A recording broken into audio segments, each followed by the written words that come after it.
make yourself a multi-dimension person.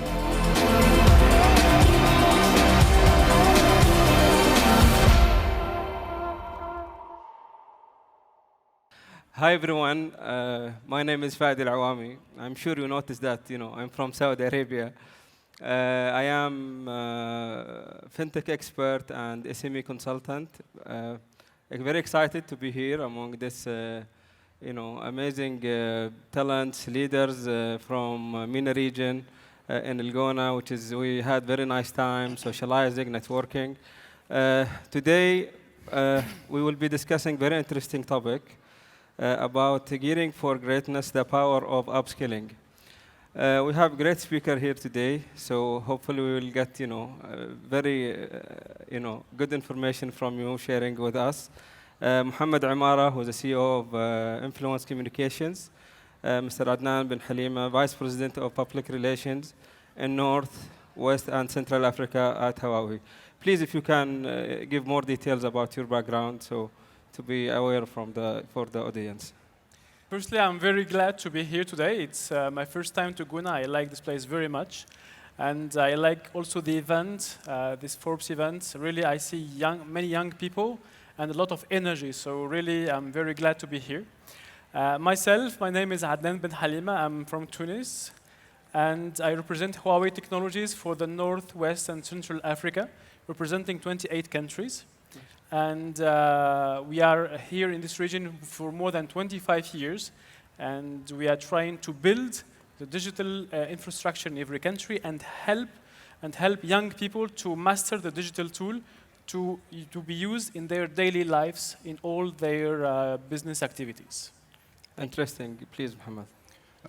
اسمي محمد عمر. My name is Mohammed Omar. I'm the CEO of Influence Communication. Let me start by thanking Khulud and Forbes and our dear client El Guna and Orascom for hosting such an incredible event. We need nothing more than having such opportunity. So we listen to inspiring stories from startups and listen to the experts. How can they advise, how can they provide solution, partnerships, and create such engagements. Influence Communication is a full marketing communications agency, provides a 360 communication service, digital communication service with 6 subsidiaries. And we're glad to be a partner for Forbes, providing full communication support for the 2nd edition in El Guna. Thank you. Cool. So we will start our discussion today by asking both of you this question. Given the fast-paced changes in technology and business practices, how do you create a culture within your organizations that values and prioritize continuous learning and upskilling as essential component of professional growth? Well, this is a very interesting question because upskilling, self-learning is the key word to be aligned with the evolution of our daily lives today. In Huawei, we focus a lot on this. As you may know, in our company, the key word is innovation. Yeah. So we are trying to look for innovation every day. By the way, I'll just give 2 figures. We have more than 100,000 engineers only doing research and development. This is representing an investment of more than $25 billion every year in R&D. So our DNA, our culture is based on continuous learning and innovation. Besides that, all our employees, they have access to thousands of courses online. So we have more than 30,000 online courses and materials available to all staff. We have more than 10,000 communities, online communities within Huawei to learn on the daily basis.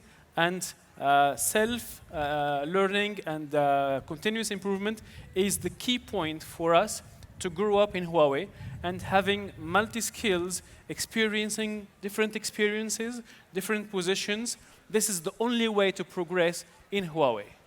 Great. So it's very clear that you are putting more, big effort for upskilling the talents that you have. Please, Mohammed, go ahead. I would like to give more practical cases, practical experience. Let's agree that, according to statistics, 40% of jobs might be lost due to the technology and advancements that we have. That's why the need for upskilling is much more now. Yeah. Need for upskilling is needed for two things. First of all, to narrow the gap with the technology that's moving very fast. Second, you need actually the technology to manage, you need the upskilling to manage the technology itself and get a win-win out of it. Talking about how to enforce such culture, and a lot of my colleagues here will be relating what I will be saying. We have a very practical model in our agency that applies the tone from top. So it starts from the executive to the directors, to the managers, to the executive level or the starting level. What we're trying to do is we're having like a weekly, really a weekly. It's every Wednesday from 3 to 3:30. I'm relating to some people here are listening and knowing exactly the 4:30 time. So we're giving one-to-one practical cases about how to upskilling. Upskilling, was it internal, was it external, was it coaching, mentorship, or taking courses, as Adnan said, online, reading a book, and we're pushing a lot now to read because it widens your mind. Yeah. So we believe it's becoming a necessity to do this. Second point, if you allow me, I'm not going to take too much time. It's very important to have like an executive committee that includes different people from different sectors or departments or subsidiaries, so they can identify the gaps needed to speak the same language. The third one is upskilling for managers, for directors, for the executives, to be able actually to deal with the new generation that are technology savvy. It's very important to be the same, they speak the same language. Thanks for sharing your approach, which is very interesting, to be honest. Adnan, my next question to you. Best in your experience at a global tech company, how does upskilling contribute to fostering innovation and adaptability within a global tech company like yours? And how does this impact the broader industry? Yeah. Actually, we need to know that today we are living a complete digital transformation at all levels. Mm-hmm. Digital is introduced in all our sectors, economical sectors, social sectors, personal life, etc. So there is a big challenge and a big opportunity for that. The challenge is that if we don't catch the gap timely, I mean, the distance will be very far between countries or within countries, between regions. But the opportunity is that there is a huge space to young people to catch this opportunity, to get to use the digital tool to address all this market. So you will find the digital tool available for all the sectors, for health, for education, for transportation, for logistics, for energy, for all kind of scenarios.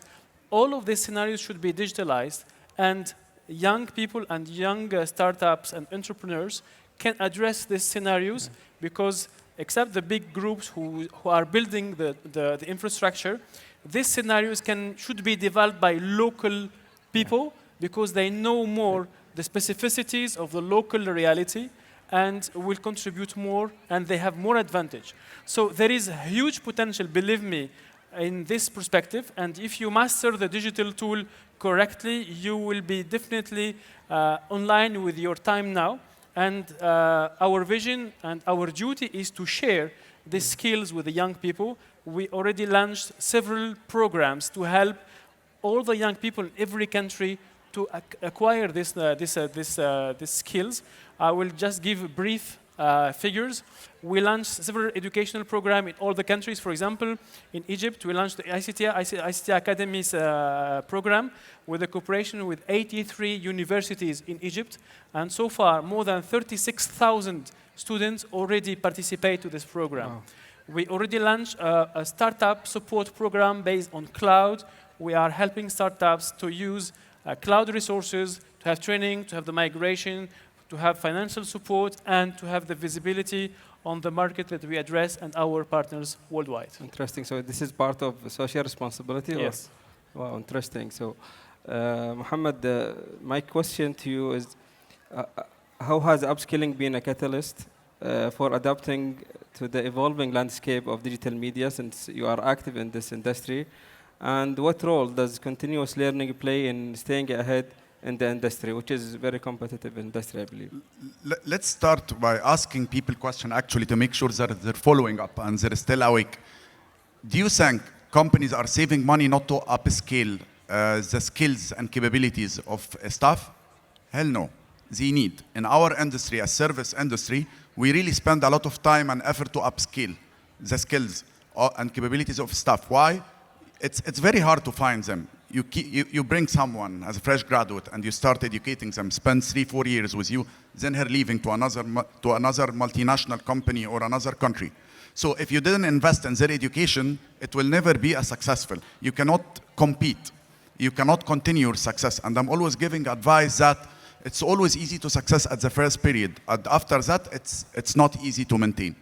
Talking about your question directly, how we use this upscaling in meeting, we started very early, like 7-8 years back. We're working as in PR and digital as well. So we believed 7 years back, if we didn't digitize the way we think, digitize our DNA, the PR will be fading. So we started very early having courses and try to convince ourselves to think only digitally, to mix the PR with the digital, to reach what we call it digital communication. This has been through online training, through one-to-one, through coaching, through reviewing different case studies, actual case studies happening in our industry, and thanks for our partners who are giving us a lot of case studies that can enrich our model. So I'm sure it was like a competitive advantage among the other and the same industry. Upskilling often involves learning both internal and external resources. So my last question to both of you, how do you strike a balance between formal training programs and self-directed learning to maximize the impact of upskilling efforts within your field?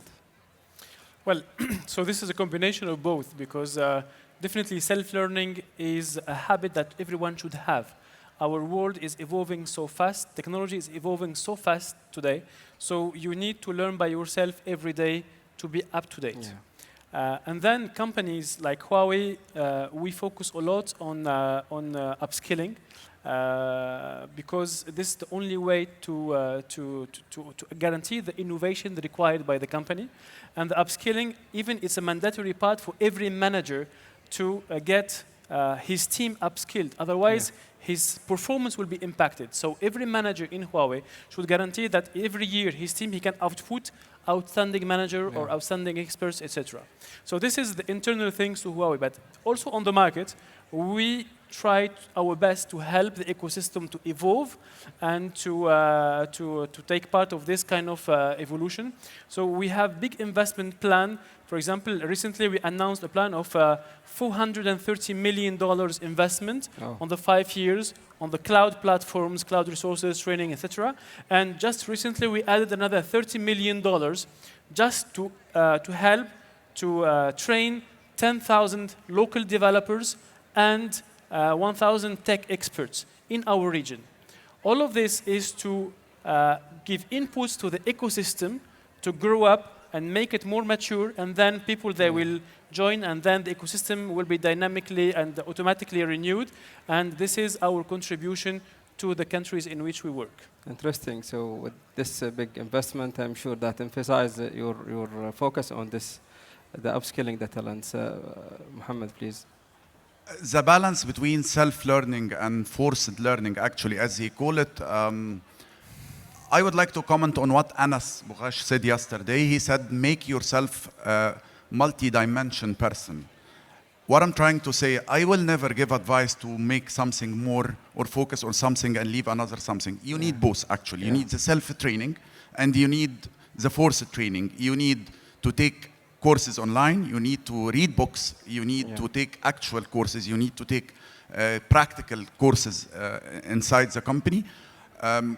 Always I prefer to give a number to end the discussion. I believe at least it's supposed to be one learning exercise every month. Was it reading a good book? A lot of books has a lot of directions. It's not only the technical part, it's actually widen the way you think. Once every month is the minimum needed to stay alerted, stay within the race, not to get out of competition. Okay. Thank you, our amazing guest, for sharing this valuable information. Unfortunately, we have limited time. Otherwise, we will be, enjoying listening to your experience. Thank everyone again, and wish you a nice time today. Thank you. Thank you very much. Thank you.